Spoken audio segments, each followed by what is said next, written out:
Sinigang! Sinigang! Pero ang kanilang pagkamangha napalitan ng kaba ng bigla. Narinig ko ako sa mga Bagay na mabagay sa tag-ulan.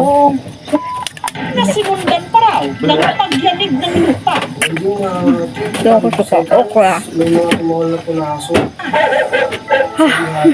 Pag may mga ganun pangyayari, May tubig to? bigla-bigla may mga bagyo na parating. Sinigang na baboy nga ho yung aking lulutuin for today's video. Gawa ng maulan ng panahon dito sa amin, kaya sampat na sampat itong niluluto ko. Dahil medyo matagal na hindi kami nakaulam ng sinigang kasi nga wala kaming budget, char.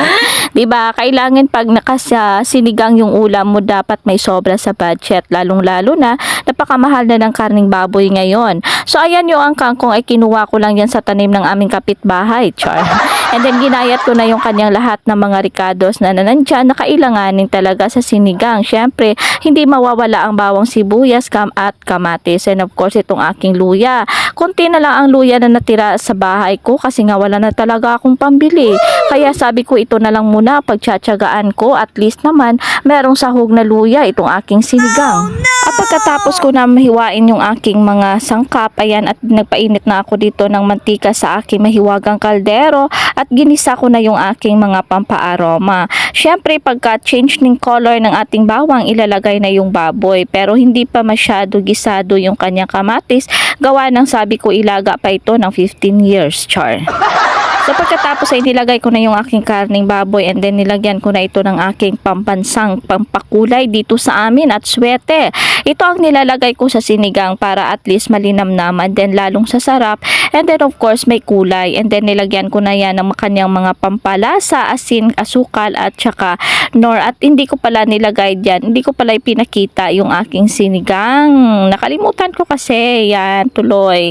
And then tinakpan ko, and then nung maluto na ng konti yung aking karne, at nilagyan ko siya ng tubig para at least lalambot siya ng bonggang-bongga. And then binalikan ko itong aking mga gulay, and then tinapos ko ito sa gayat, yung aking latoy, and then aking sili, and then itong labanos. Masarap kasi pag kumpleto, diba? Pag kumpleto yung mga gulay sa sinigang, o diba? Kasi yun lang palagi ang kinakain ko, gulay. Hindi na minsan ako kumakain ng karne.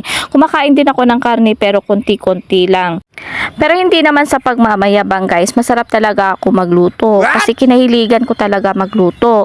Kahit ano na lang pagkain, iniimbento ko yan para at least malaman ko na bakit pa ako bibili kung kayang-kaya ko naman talagang lutuin. Wow! Ayan, at kumulo na siya, and then tiningnan ko yung karne niya, malambot na, and then saka ko na inilagay itong kanyang mga gulay para at least naman kahit pa paano maluto at hindi masyadong madurog ang kanyang gulay, kasi gusto ko talaga dito sa gulay is yung parang crispy pa siya, diba? So ayan, at nilagay ko na yung kanyang sangkadamakmak na kangkong, pero kung makikita nyo ang dami, pero mamaya hindi na yan makikita, gawa ng syempre na-absorb na naog sa dalom. So muna ibudlay na siya kwaon pasaka pababaw, char.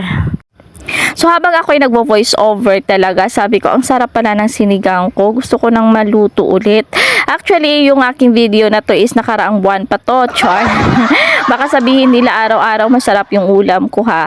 Actually nagbi-video ako kung kailan ko lang naman talaga maisipan, ma-edit, ayun, pwede ko nang i-upload. Pero yung daily life routine ko talaga, hindi ko yan ina-upload ng agad-agaran. Nagbi-video na ako matagal na, mga ilang years na, tapos saka ko na lang i-upload ulit pag medyo sinisipag na akong mag-edit. Sinigang! Sinigang! Pero ang kanilang pagkamangha napalitan ng kaba ng bigla. Narinig ko ako sa mga Bagay na mabagay sa tag-ulan. Nasinundan pa raw ng pagyanig ng lupa. hindi nga Doon ako suka. Okra. may mga tumawal na punaso. Pag may mga ganun pangyayari, May tubig to? bigla-bigla may mga bagyo na parating. So medyo mahaba-haba na yung aking kwento. Ganyan ako pag nagkukwento, tuloy-tuloy na. So hindi ko na malayan at naluto na pala itong aking sinigang. At heto na ang inyong Mami Jen at kumakain na. Halina kayo at tayo ay kakain na. So hanggang dito na lang muna tayo, guys. Thank you again for watching. This is your Mami Jen saying bye.